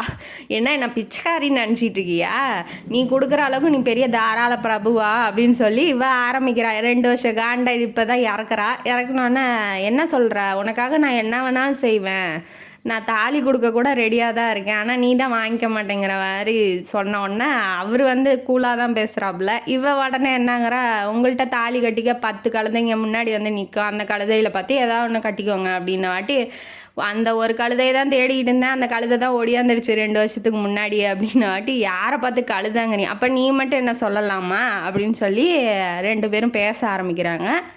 அதுக்குள்ளே அவங்க அம்மா உள்ளேருந்து எடுத்துகிட்டு வந்துடுறாங்க. பாலை எடுத்துகிட்டு வந்தோடனே இவன் சும்மா நான் வந்து இப்படி வேலை செய்கிறேன், சென்னையில் இருக்கேன் அப்படின்னு சொல்லி சாதாரணமாக பேசுகிற மாதிரி பேசுகிறான். அவன் இந்த அம்மா பாலுன்னு அவங்க கொடுத்தோன்னே இவன் வாங்கி குடிச்சிட்டு இருக்கும்போது நீங்கள் எங்கே இருக்கீங்க, எங்கே இருக்குது உங்கள் வீடு, எங்கே இருக்குது, நாளைக்கு வந்து மீட் பண்ணலாமா, நீங்கள் வந்து நல்லா ஆட் ஃபிலிம்லாம் பண்ணி பிளான்லாம் போடுவீங்களாமே, எனக்கு ஹெல்ப் பண்ண முடியுமா? ஒன்றுமே தெரியாத மாதிரி அவங்க அம்மா முன்னாடி கேட்குறான். அவளும் வந்து எதுவும் சொல்ல முடியாது. இப்போ அவங்க அம்மா நின்றுட்டுருக்காங்க, எதுவும் திட்ட முடியாது, அவனா பேசவும் முடியாதுங்கிறதுனால, இல்லை ஆண்டி எனக்கு கொஞ்சம் வேலை இருக்குது, நான் வெளியில் போகிறேன் அப்படின்னு சொல்லிட்டு இவ வந்து கிளம்ப ஆரம்பிக்கிறா. ஆரம்பித்தோடனே நாளைக்கு வரியாம்மா அப்படின்னு சொல்லி அவங்க அந்த ஆண்டி, அதாவது சுரேந்தரோட அம்மா வந்து கேட்குறாங்க. எதுக்கு ஆண்டி அப்படின்னு வாட்டி, இந்த பொருள்லாம் எடுத்து வைக்க எனக்கு ஹெல்ப் பண்ணுறேன் நீ அப்படின்னு வாட்டி, இப்போ அவள் வேற ஒருத்தங்க சுரேந்தருக்கு சம்மந்தம் இல்லைங்கும் போது அவள் ஹெல்ப் பண்ணுறேன்னு சொல்லியிருப்பா. ஆனால் சுரேந்தர் வந்து அவங்க வீட்டு பையன் அப்படின்னு தெரிஞ்சோடனே இவன் வந்து பேக் அடிக்கிறா, எப்படி வர்றது, இப்போ நாளைக்கு வந்தால் அவன் இருப்பானே என்ன பண்ணுறது அப்படின்னு சொல்லிட்டு சொல்லும் போது, இல்லைம்மா நானும் ஹெல்ப் பண்ணுறேன் அப்படின்னு சொல்லி சுரேந்தரும் சொல்லும் போது, இல்லைடா வேலையெல்லாம் இருக்குது, அவள் வந்தால் எனக்கு கொஞ்சம் ஹெல்ப்பாக இருக்கும் அப்படின்னு சொல்லி அவங்க அம்மா இன்சிஸ்ட் அதாவது சொல்லும் போது அவளும் சரி ஓகே ஆண்டி நாளைக்கு ஒரு நாள் வரேன் அப்படின்னு சொல்லிட்டு இவ கிளம்பி போயிடுறா. மறுநாள் வந்து சுரேந்தர் வேலைக்கு போயிருப்பான் அப்படிங்கிற டைம் பார்த்து கரெக்டாக வந்து வரா நம்ம தாரிணி ஹீரோயினி. வந்தோடனே ஆன்ட்டியும் அங்கிளும் சேர்ந்தே தான் இருக்காங்க. என்ன அங்கிள் நேற்று காணவே காணவங்கள அப்படின்னாட்டி, இல்லைம்மா கொஞ்சம் வெளியில் போயிருந்தேன், எப்படி இருக்கா நல்லா இருக்கே அப்படின்னு சொல்லிட்டு அவங்கள்ட்ட 2 வார்த்தை பேசிட்டு எல்லாமே முடிஞ்ச அளவு எல்லா பொருளையும் எடுத்து வச்சுட்டு தான் போயிருப்பான் சுரேந்தர். இந்த ஃபோட்டோ அது மட்டும் இருக்கிறதுனால டேபிள் மேலே வச்சுருக்கேன், அதை மட்டும் எடுத்து மாட்டிடுமா அப்படின்னு சொல்லும் போது இவங்க வந்து சமைக்க போயிடுறாங்க. அந்த ஆண்டி அங்கிள் வேலைக்கு ஏதோ ஒரு வேலை இருக்குன்னு அவர் உள்ளே போயிடுறாப்புல. இப்போ இவன் அந்த ஃபோட்டோ எடுத்து, அவன் சின்ன வயசு ஃபோட்டோ கொஞ்சம் இளமையாக இருக்கும்போது எடுத்த ஃபோட்டோ, அந்த ஃபோட்டோவை எடுத்து வச்சுக்கிட்டா மடியில் வச்சுக்கிட்டு இப்போ தொடச்சிக்கிட்டு இருக்கா. அது தொடச்சிக்கிட்டு இருக்கும்போது பழைய நினப்பு, அவன் லவ் பண்ணது, அவனோட ஜாலியாக பேசிகிட்டு இருந்தது, அதெல்லாம் வந்து ஞாபகமாக வரும்போது இதே மாதிரி தான் ஃபோட்டோ எனக்கு ஒன்று கொடுத்துருந்தாரு. அதை வந்து என் பெட்டுக்கு முன்னாடியே வந்து மாட்டி வச்சுருப்பேன், எப்போதும் எந்திரிச்சா உன் முகத்தில் தான் முழிக்கணும்னு. ஆனால் நீ என்னை யூஸ் பண்ணிட்டு இப்படி என்னை காதலை அம்போன்னு விட்டுட்டு போயிட்ட, இது வந்து சரியில்லை அப்படின்னு சொல்லி அழுகிறா. மனசு கஷ்டப்படுறா, அழுகிறா. அப்படிங்கிறதுனால கண்ணை தொடச்சிக்கிட்டு அந்த ஃபோட்டோ வந்து தொடச்சிக்கிட்டு இருக்கா. அதை வந்து நம்ம சுரேந்தர் வந்து வந்துடுறாப்புல. உள்ளே வந்து அந்த ஃபோட்டோவுக்கு தான் கொடுத்து வச்சுருக்கு, எனக்கு தான் கொடுத்து வைக்கலையோ அந்த அன்பான மடியில் படுக்கிறதுக்கு அப்படின்னு வாட்டி இவன் ஷாக்காகிடுறா. இவன் எப்படி வந்தான், நம்ம இவன் போனதுக்கப்புறம் ஆன்ட்டிக்கிட்ட கால் பண்ணி கேட்டதுக்கப்புறம் தானே வந்தோம் அப்படின்னு சொல்லிட்டு ஷாக்கானோடனே, என்ன நீ துடைக்கையில் அந்த துடைக்கிறதுலையே அந்த லேமினேட்டு பண்ணியிருக்கிறது கூட அழிஞ்சிட மாட்டேங்குது, அந்த அளவுக்கு அழுத்தி துடைக்கிற, அவ்வளோ அன்பும் பாசமும் இருக்கும்போது ஏன் என்னை விட்டுட்டு வந்த அப்படின்னு சொல்லி தன்னோட காதலை வந்து சொல்கிறாப்புல, கேள்வி கேட்குறாப்புல. அப்போ அவன் என்ன சொல்கிறான்னா, எப்படி இருக்காங்க ரஞ்சிதாவும் அந்த மனோகரியும் அப்படின்னு சொல்லி கேட்கும்போது அவன் என்ன சொல்லியிருப்பான்னா, ரஞ்சிதா அந்த மனோகரியும் அவன் வந்து வச்சுக்கிட்டு இருக்கான், அவன் மூலயமா தான் அந்த கம்பெனிலேருந்து ஆடெல்லாம் அவனுக்கு வருது செய்ய சொல்லி, அவர் தான் வந்து மனோகரி வந்து அவள் புருஷன்கிட்ட சொல்லி இவனுக்கு வந்து பொருள்லாம் விற்க சொல்லி ஆட் ஃபிலிம்லாம் தராங்க அப்படின்னு சொல்லி சொல்லி வச்சுருப்பா அந்த ரஞ்சிதா. அதனால் அவளையும் வச்சிக்கிட்டு இருக்கான் இவனையும் வச்சிக்கிட்டு இருக்கான் அப்படின்னு சொல்லிட்டு அந்த நோக்கத்தோட கேட்குறா. கேட்டோன்னே அவன் டென்ஷன் ஆகிடுறான். அதை பற்றி உனக்கு என்ன பேச்சு, முதல்ல நம்ம கல்யாணத்தை பற்றி பேசுவியா, அதை பற்றி பேசிக்கிட்டு இருக்கா அப்படின்னு. இவன் வந்து அதெல்லாம் ஒரு மேட்ராகவே அவன் நினைக்கல. அவங்கள பற்றி இப்போ இந்த நேரத்தில் அது சம்மந்தம் இல்லாதவங்களை பற்றி ஏன் பேசணும், நம்ம சம்மந்தப்பட்டவங்க கல்யாணத்தை பற்றி பேசுனா பரவாயில்ல, ஏன் வந்தேன்னு சொன்னீங்கன்னா அதுக்கு தகுந்த ரீசன் நான் சொல்லுவேன். ஆனால் நீ வந்து தேவையில்லாதவங்களை பற்றி ஏன் பேசுகிறங்கிற மாதிரி இவன் கேட்குறான். எது தேவையில்லாது தான் எனக்கு தேவையாக இருக்குது இப்போ அப்படின்னு சொல்லிட்டு அவள் சொல்லும் போது, இனிமேட்டு வந்துட்டெல்லாம் பேச முடியாது வா அப்படின்னு சொல்லி இழுத்து பிடிச்சி ஹக் பண்ணிக்கிறான். அவள் வந்து ஹக் பண்ணோன்னே வெளியில் போகணுன்னு அவளும் நினைக்கல, இவனும் விடணும்னு நினைக்கல. 2 பேரும் இந்த அளவு லவ் பண்ணுறாங்க. ஆனால் ஏன் தேவையில்லாத சந்தேகப்பட்டு பிரிஞ்சிட்டாங்க. இப்போ அவள் வந்து அவன் நெஞ்சில் சாஞ்சி இருக்கும்போது அவள் வந்து உண்மையான லவ்வை வந்து ஃபீல் பண்ணுறா. அவனும் ஹக் பண்ணும்போது 2 வருஷமாக பிரிஞ்சிருக்கோம் அப்படின்னு சொல்லிட்டு தன்னோட காதலை ஃபுல்லாக வந்து வெளிப்படுத்துகிறான். அவனால் அந்த பிடியை வந்து விடவே முடியல. அவளும் விலகி போகணுன்னு நினைக்கவே இல்லை. 2 பேரும் மெய் மறந்து நிற்கிறாங்க. அவங்க அம்மா குரல் கேட்டவுடனே தான் சுயநினைவுக்கே வர்றாங்க. சரி நான் கிளம்புறேன், இனிமேட்டு இங்கேருந்தா வந்து சோழி முடிஞ்சிடும், சரி வான்னு சொல்லிட்டு இவன் கிளம்பி போகிறான். ஆனால் நான் ட்ராப் பண்ணுறேன்னு சொல்கிறான் இவன். ஆனால் அவள் கேட்க மாட்டேங்கிறா. நான் கிளம்பிக்கிறேன், இங்கே தான் இருக்குது பக்கத்தில் வேலை, நான் போயிட்டு நான் அப்படியே போய்க்கிறேன் அப்படின்னு சொல்லிட்டு இவன் கிளம்பும் போது இவன் பின்னாடியே வரான். இப்போ 2 வருஷம் கழித்து ஹக் பண்ணுறா. எந்த விதமான தள்ளி விடுறதோ இல்லை அவனை அடிக்கிறதோ திட்டுறதோ எதுவுமே இல்லை, நல்லா தான் ஹக் பண்ணாங்கும் போது அவளும் லவ் பண்ணுறா அப்படின்னு சொல்லி அவன் நினச்சிக்கிட்டு பின்னாடியே வரும்போது நில்லு, ஏன் அப்படி ஓடுற அப்படின்னு சொல்லி காரை நிறுத்தி அவள்கிட்ட பேச ஆரம்பிக்கிறான். எத்தனை நாளைக்கு என்னை விட்டு விட்டு ஓடுவா, என்னை எத்தனை நாளைக்கு இவ்வளோ கஷ்டப்படுத்தணும்னு நீ நினச்சிட்டு இருக்க, என்ன காரணம்னு சொன்னால் தானே அதுக்கு தகுந்த பதில் என்னால் தர முடியும். எதுவுமே சொல்லாமல் அன்னைக்கு அப்படியே நீ என்னை விட்டுட்டு வந்தோடனே எனக்கு உயிரே போயிடுச்சு, நான் எங்கெங்கே உன்னை தேடினேன் தெரியுமா, கொஞ்சம் கூட என்னை பற்றி கவலையே படலையா நீ அப்படின்னு சொல்லி கோவத்தோட ஹார்ஷாக பேசும்போது அவளுக்கு என்ன உன்னை பற்றி நான் என்ன நினைக்கிறேன் அப்படிங்கிறது அந்த ஃபங்க்ஷன்லேயே உனக்கு தெரியலையா, அவன் வருங்கால ஒய்ஃபு அப்படின்னு சொல்லி இன்ட்ரடியூஸ் பண்ணியிருப்பான், அதை மென்ஷன் பண்ணி அவன் சொல்லும் போது அவன் என்ன நினைக்கிறா, சரி அந்த ரஞ்சிதா மனோகரி மாதிரி 10ல் ஒன்றா நம்மளை நினைக்கிறான் அப்படின்னு சொல்லி அப்பயும் நெகட்டிவாக எடுத்துக்கிட்டு நீ இப்போ உன்னை என்ன பண்ணுவேனே எனக்கு தெரியாது, ஒழுங்காக போயிரு அப்படின்னு சொல்லி திட்டும் போது இன்னமேட்டெலாம் அவன்கிட்ட பேச முடியாது வா அப்படின்னு சொல்லி கையை பிடிச்சி தரன்னு காருக்கிட்ட இழுத்துட்டு போகும்போது பக்கத்தில் ஒரு போலீஸ் நின்றுட்டு இருப்பாப்புல. அவரை கூப்பிட்டு இங்கே பாருங்கள், இவரை கொஞ்சம் கண்டிச்சு வைங்க, இந்த மாதிரி என்கிட்ட மிஸ்பிஹேவ் பண்ணுறாரு அப்படின்னு சொல்லிட்டு இவ சொல்லும் போது என்ன ஏன் இப்படி பண்ணுறதா நீ, உனக்கு என்ன பைத்தியம் முடிச்சிருச்சா அப்படின்னு சொல்லி கேட்கும் போது எனக்கு யாருன்னே தெரியாதுன்ட்டு இவ போயிடுறா. இருந்தாலும் போலீஸில் சொன்னோன்னா மனசு கஷ்டமாக தான் இருக்குது. மறுநாள் வரலன்னா நம்ம போய் ஸ்டேஷனில் பார்க்கலாம் அப்படின்னு சொல்லிட்டு நினச்சிட்டு இருந்திருப்பா. அவன் மறுநாளே வந்துடுறான் அந்த கடைக்கு. உனக்கு என் மேலே தானே கோபம், பரவாயில்ல, நீ எப்போ மனசு திருந்தி எப்போ என்கிட்ட சொல்லணும்னு நினைக்கிறேன் அப்பயே சொல்லு, நான் இனிமேட்டு உன்னை ஃபோர்ஸ் பண்ண விரும்பல, நான் போகிறேன், ஊருக்கு போகிறேன், சென்னைக்கு போகிறேன் வேலைக்கு, அம்மா அப்பா தனியாக இருக்காங்க, கொஞ்சம் பார்த்துக்கோ அப்படின்னு சொன்னவாட்டி அவங்க நல்லவங்க தான், அவங்கள நான் பார்த்துக்கிறேன் அப்படின்னு சொல்லிட்டு இவளும் சொல்கிறான். அவன் போகிறாங்கிறது மனசு கஷ்டமாக தான் இருக்குது, இருந்தாலும் என்ன பண்ணுறது, இவ பண்ணுறதும் சரியில்லை இல்லையா, அதனால் ரொம்ப ஃபோர்ஸ் பண்ண வேணான்னு தலைவரும் கிளம்பி போயிடுறாப்புல சென்னைக்கு. இப்போ அவங்க வீட்டில் போய் பார்த்துக்கிறது, அவங்க அம்மா அப்பா பார்த்துக்கிறது, ஏதாவது வேலை சொன்னால் செய்யறது, அந்த மாதிரி இருந்துக்கிட்டு இருக்கா.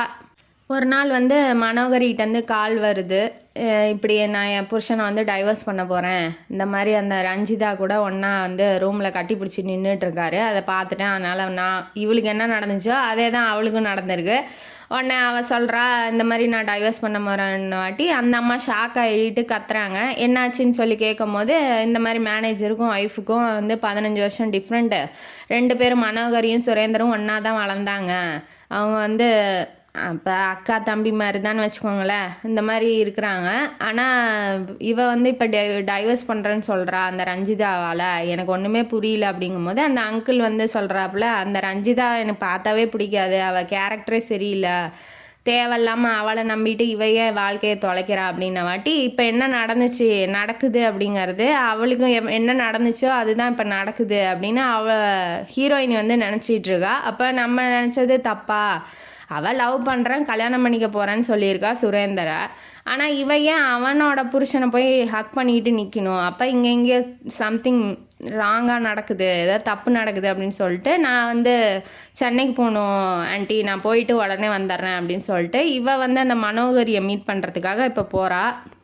தனக்கு என்ன நடந்துச்சோ அதே தான் அந்த மனோகரிக்கும் நடந்திருக்கு, மேனேஜரோட ஒய்ஃபுக்கும் நடந்திருக்கு இல்லையா, அதனால் என்ன நடந்துச்சு அப்படிங்கிற உண்மையை தெரிஞ்சுக்கலாம் அப்படின்னு சொல்லிட்டு இவ கிளம்பி மனோகரி வீட்டுக்கு போகிறா. போனோடனே இந்த மாதிரி அந்த ஃபங்க்ஷனில் என்னை இன்ட்ரடியூஸ் பண்ணுறாரு இல்லையா, யார் நம்ம சுரேந்தர் வருங்கால ஒய்ஃப்னு சொல்லி இன்ட்ரடியூஸ் பண்ணார் இல்லையா, அது உங்களுக்கு ஞாபகம் இருக்கா அப்படின்னு சொல்லி கேட்குறா. ஆமாம்மா, ஏன் நீங்கள் என்ன கல்யாணம் பண்ணிக்கல, பிரிஞ்சிருக்கிறதா நினச்சிட்டு இருந்தேன் அப்படின்னு சொல்லி அவள் சொல்லும் போது என்ன நடந்துச்சுன்னு கொஞ்சம் சொல்லுங்கள், ஏன்னா என் வாழ்க்கையிலே அதான் நடந்துச்சுன்னு அந்த ஃபங்க்ஷனில் நடந்தது ஃபுல்லாக சொல்கிறா. சொன்னோன்னா அவளுக்கு எவ்வளோ கொழுப்பு இருக்கும், என் மேலே என்னையும் சுரேந்தரும் பற்றி தப்பாக பேசியிருக்கா, அவளுக்கு எவ்வளோ தைரியம் இருக்கும், அந்த மாதிரிலாம் அந்த ப்ராஜெக்ட்லாம் கொடுத்து அந்த ஆட் ஃபிலிம் எடுக்க சொல்லி எங்கள் வீட்டுக்காரெலாம் சொல்லவே மாட்டார், அவரை சேர்ந்து நான் ரெக்கமெண்ட் பண்ணேன், அவரை ஏற்றுக்கிறவர் அவெல்லாம் ஏற்றுக்க மாட்டார், என்னை பற்றி அவளுக்கு சொல்ல எவ்வளோ தைரியம் இருக்கும், அப்போ இந்த மாதிரி கட்டி பிடிச்சிட்டு நின்னதும் தப்பாக தான் இருக்கும், வேறு ஏதாவது அவர் சொல்லி கஷ்டப்படுத்தி அவளோட நிலமையை பற்றி கஷ்டப்பட்டு சொல்லியிருப்பார், ஆறுதலுக்காக ஹக் பண்ணேன்னு எங்கள் வீட்டுக்கார் சொன்னார், அப்போ அது உண்மையாக தான் இருக்கும் அப்படின்னு சொல்லி மனோகரி சொல்கிறா. அப்போ உங்களுக்கு அப்பா வயசானவள்லையும் அப்பாங்கிற முறையில் ஹக் பண்ணியிருக்கலாம், சுரேந்திர ஏன் ஹக் பண்ணும், அப்போ அண்ணாங்கிற முறையில் பண்ணியிருக்கலாம் அப்படின்னு சொல்லி மனோகரி சொல்லும் போது ஓ அப்போ அதுவாக தான் இருக்கும், அப்போ நம்ம பண்ணது தான் தப்பு, இவ பேச்சை கேட்டு நம்ம சுரேந்திர விட்டுட்டு மகா மடத்தனம், அது முட்டாள்தனமாக நான் வந்து அவனோட லவ்வை வந்து ஏமாற்றிட்டேன், கொன்னுட்டேன் அப்படின்னு சொல்லி இவ கஷ்டப்படுறா. உடனே வந்து நானும் எங்கள் வீட்டுக்காரை பற்றி நான் தப்பாக நினச்சிட்டேன், அந்த பொண்ணெல்லாம் வந்து அந்த பொண்ணு எல்லாத்துக்கிட்டையும் இப்படி தான் நடந்திருக்கு அப்படின்னு சொல்லி அவளும் அவளோட தப்பை திருந்திட்டு நான் எங்கள் வீட்டுக்காரை டைவர்ஸ்லாம் பண்ண மாட்டேன்னு சொல்லி அவளும் ஒன்று சேர்ந்துருவோம் அப்படின்னு சொல்லி மன்னிப்பு கேட்குறேன் அப்படின்னு அவள் சொல்லிட்டா. இப்போ இவ வந்து ஹீரோயினி தாரிணி வந்து பார்க்கில் உட்காந்துட்டு இருக்கா. ஏன்னா இப்போ சுரேந்தரை மீட் பண்ணோம். இவன் இப்போ பகலில் இருக்க மாட்டான், நைட்டு சாப்பாட்டுக்கு மட்டும்தான் வருவான் அவன் அப்பார்ட்மெண்ட்டுக்குங்கிறதுனால அங்கே வெயிட் பண்ணுறா பார்க்கில். அப்போ டைம் ஆயிடுச்சு. அவன் கார் வந்து மேலே போனோன்னே இவளும் வந்து மேலே போனோன்னே காலிங் பெல் அழுத்தினோன்னே இவன் வந்து திறக்கும் போது ஷாக் ஆயிடுறான். இவன் எப்படி இங்கே அப்படின்னு சொல்லிட்டு ஷாக் ஆயிடுறா. ஆனோடனே அவன் எதுவுமே பேசலை, உள்ளவா வெளியில் போ, அப்போ எதுவுமே பேசலை. ஏன்னா நம்ம எதாவது பேசி இன்னும் கொஞ்சம் பிரச்சனை ஆயிடுச்சுன்னா என்ன பண்ணுறதுன்னு கதவை திறந்துவிட்டு அவர் போயிடுறாப்புல. இவ கதவை சாத்திட்டு கதவுக்கிட்டே நிற்கிறா. நின்னோடனே இவளுக்கு வந்து அவனை சமாதானப்படுத்தலாம், என்னென்ன பேசணும் அப்படின்னு சொல்லி ஒரு ஃபுல் லிஸ்ட்டு போட்டு வந்திருப்பான். அதெல்லாம் இங்கே ஒர்க் அவுட்டே ஆகலை. போய் பார்த்தோன்னே அவனை போய் ஹக் பண்ணிக்கிறா, கிஸ் பண்ணுறா. என்னை மன்னிச்சிரு, சாரிம்மா, என்னை மன்னிச்சிரு, என் மேலே தான் தப்பு, உங்களை தேவையில்லாமல் வந்து நான் கஷ்டப்படுத்திட்டேன் அப்படின்னு சொல்லி ரொம்ப கன்னத்தில் காலத்தில் எல்லாத்துலேயும் கிஸ் பண்ணி அவனை வந்து சமாதானப்படுத்துகிறா. படுத்தினோடனே சரி சரி சரி விடு விடு விடு அப்படின்னு சொல்லி சுரேந்தர் வந்து ஹக் பண்ணிக்கிறாப்புல. ஏன் என்னாச்சு, திடீர்னு நல்லவளாக ஆகிட்டா, திடீர்னு திருந்திட்டாங்கிற, தப்பு பண்ணிட்டாங்கிற, என்ன ஆச்சு, இப்படிலாம் மன்னிப்பு கேட்டால் யாராக இருந்தாலும் மன்னிக்க தான் செய்வாங்க அப்படின்னு சொல்லி அவர் சொல்கிறாப்புல.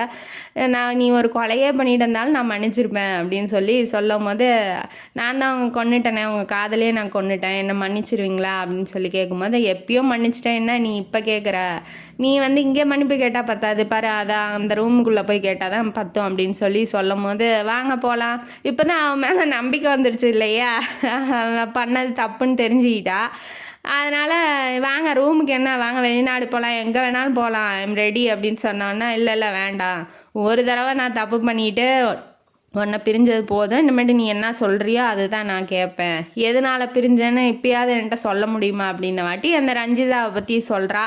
சொன்னோன்னே இல்லை நீ நினைக்கிறதுலாம் தப்பு, அவள் வாழ்க்கையில் அம்மா அப்பா இல்லை, சொந்தக்காரங்க வீட்டில் தான் வளர்றா, லவ் பண்ணவனும் விட்டுட்டு போயிட்டான்னு அழுதுகிட்டு இருக்கும்போது ஒரு அண்ணன் வந்து என்னை வந்து ஆறுதல் படுத்தினா நல்லா இருக்கும்னு நினச்சேன், உங்களை ஹக் பண்ணிக்கலாமா அண்ணங்கிற முறையில் அப்படின்னு சொல்லி கேட்டா. சரி ஓகே, ஒரு பொண்ணு அழுகுறா, ஆறுதலுக்காக ஹக் பண்ணும்போது ஓகேன்னு சொன்னேன், மற்றபடி அவளுக்கும் எனக்கும் எந்த சம்மந்தமும் இல்லை, நீ போனதுக்கப்புறம் அவன் என்கிட்ட அட்வான்டேஜ் எடுத்துக்க பார்த்தா, அதனால் ப்ரமோஷன் கொடுத்து நம்ம மனோகரியோட ஹஸ்பண்டுக்கிட்ட அனுப்பிச்சி விட்டுட்டேன், அப்போ அங்கேயும் போய் அங்கே பிரச்சனை பண்ணியிருக்காங்கிறது இப்போ தான் தெரியுது அப்படின்னு சொன்ன வாட்டி தான் இவங்க ரெண்டு பேர்த்துக்குள்ளே இருக்கிற அந்த மிஸ் அண்டர்ஸ்டாண்டிங்ஸ்லாம் போயிட்டு இப்போ ரெண்டு லவ்வர்ஸும் ஒன்றா வராங்க. ஒர்க் விஷயமாக வந்து மீட் பண்ணுறதுக்கு அந்த ஷெடியூல்லாம் போடுவாங்க இல்லையா, அதெல்லாம் அவள் வந்து பக்காவாக பண்ணுவாள். அதனால் ஓவர் டைம் கூட பண்ணிவிட்டு அந்த ஃபைல்ஸ்லாம் ஒப்படைக்கிறதுக்காக வீட்டுக்கு அடிக்கடி வருவா. அப்போ தான் அவள் ஃபோனை பிக் பண்ணியிருக்கா, அதை பற்றி என்கிட்ட எதுவுமே சொல்லலை. இன்னொன்று அவள் வந்து என்ன சொன்னான், பொக்கே வந்து இப்போ தொழில் விஷயமாக எல்லாத்துக்கும் அமுச்சு விடும் போது அவள்கிட்ட தான் சொல்லுவேன், அவள் என் ஆஃபீஸுக்குள்ளே தான், இப்போ ஒரே ரூமில் தான் அவள் வேலை செய்கிறா, அப்போ நான் எந்த பொக்கேவை புக் பண்ணுறேன், யாருக்கு புக் பண்ணுறேங்கிறது அவளுக்கு தெரியும் இல்லையா, ஆப்வியஸாக அவன் ஃபோன் பேசும்போது, அதனால் அவள் சொல்லியிருக்கலாம். ஆனால் அதில் தான் என் ரிசிட்டிங் கார்டு இருக்குமே, அதுக்கு பார்த்து கூட உனக்கு அறிவு இருக்காது அப்படின்னு சொல்லி அவன் சொல்லும் போது இல்லை என்னை மன்னிச்சிருங்க, நான் ஒரு முட்டாள், உங்களோட லவ்வை புரிஞ்சிக்கவே இல்லை அப்படின்னு சொல்லி இப்போ எல்லா இதுக்கும் எக்ஸ்ப்ளனேஷன் அவன் கொடுக்கும்போது நீ அப்பயே என்கிட்ட கேட்க வேண்டியதானே, எதுக்காக இப்போ 2 வருஷம் விட்டுட்டு போனேன், சரி ஓகே அதுவும் நல்லது தான், ஏன்னா சந்தேகத்தோடையே வாழ முடியாது இல்லையா, இப்போ அவங்கள்ட்ட போய் பேசினாவே சந்தேகம், அவளை பார்த்தா சந்தேகங்கிறது இப்போ 2 வருஷம் கேப்பில் தெரிஞ்சிருச்சு இல்லையா, இவன் இப்படி தான் அப்படின்னு சொல்லிட்டு அவனுக்கும் வந்து தெரிஞ்சிருச்சு, இவள்கிட்ட இப்படி தான் நடந்துக்கணும் அப்படிங்கிறது தெரிஞ்சிருச்சு இல்லையா. அப்போ நீ கூட தான் வந்து ஆட் ஃபிலிமில் ஒரு பையனை பார்த்து நல்லா இருக்கேன், அவன் சூப்பராக இருக்கான், இந்த ஆட் ஃபிலிமுக்கு போட்டால் நல்லா இருக்கும்னு நீ என்கிட்ட சொன்னேன், இப்போ நான் அதுக்கெலாம் வந்து தப்பாக எடுத்துக்க முடியுமா, நான் சொல்லவே இல்லைன்னு அவள் சொல்கிறா, இல்லை நீ சொன்ன, அவனும் அந்த பையனும் உன்னையே பார்த்துக்கிட்டு இருந்தான், நான் பார்த்துக்கிட்டு தான் இருந்தேன் அப்படின்னு சொல்லி சொல்லும் போது ஐயோ நீங்கள் ஏன் அப்பயே கேட்கல என்கிட்ட அப்படின்னு சொல்லி அவள் சொல்கிறா. இது வந்து சாதாரண விஷயந்தான், நான் பெருசாக எடுத்துக்கல, ஆனால் நீ வந்து பெருசாக எடுத்துக்கிட்டு அது ஒரு பிரச்சனையாகவே ஆக்கிட்ட அப்படின்னு சொல்லி சொல்லும் போது தான் தன்னோட தப்பு என்ன, அவனை எப்படி புரிஞ்சுக்கணும் அப்படிங்கிறத அவள் புரிஞ்சுக்கிறா. இப்போ 2 பேரும் ஒன்றா சேர்ந்து ஹக் பண்ணி இந்தமாட்டு பிரச்சனையே வேண்டாம் அப்படின்னு சொல்லி ஹக் பண்ணி கிஸ் பண்ணிக்கிறாங்க. சீக்கிரமாக உன்னை கல்யாணம் பண்ணிக்கணும்னு நினைக்கிறேன் அப்படின்னு சொல்லி சுரேந்தர் சொல்லும் போது நானும் தான் அப்படின்னு சொல்லி சொல்கிறாங்க. இப்போ அந்த பக்கம் சித்ரா வந்து மாதவன் வந்து கல்யாணம் பண்ணிக்கிற மாதிரி இருக்குது. 2 பேரும் லவ் பண்ணிக்கிட்டு கல்யாணம் பண்ணிக்க போகிறாங்க. அதனால் இவளோட ஹெல்ப்பு அங்கே தேவைப்படாது. 2 பேரும் வாழ்க்கையில் ஒன்று சேர்ந்து சந்தோஷமாக இருப்பாங்கன்னு நம்ம நம்புவோம். இதோட இந்த கதையை முடிச்சுட்டு இந்த கதையிலேருந்து நமக்கு என்ன தெரியுது, சந்தேகம்னா உடனே வந்து யாரை சந்தேகப்படுறீங்களோ அவங்கள்ட்ட போய் எக்ஸ்ப்ளனேஷன் கேளுங்க. என்ன சுச்சுவேஷனில் அது நடந்துச்சு அப்படின்னு சொல்லி முதல்ல தெரிஞ்சுக்கோங்க. ஏன்னா கண்ணால் பார்க்குறது எல்லாமே உண்மையாக இருக்காது இல்லையா? அந்த மாதிரி காதலில் சந்தேகங்கிறது வேண்டாம். நம்பி காதலிச்சா காதலிங்க, இல்லைனா கம்முன்னு சிங்கிளாகவே இருங்க அப்படிங்கிறது என்னோட கருத்து. இந்த கதையும் காணொலி உங்களுக்கு பிடிச்சிருந்தா லைக் பண்ணுங்கள், ஷேர் பண்ணுங்கள், சப்ஸ்கிரைப் பண்ணுங்கள், கமெண்ட் பாக்ஸில் கமெண்ட் பண்ணுங்கள். நன்றி மக்களே.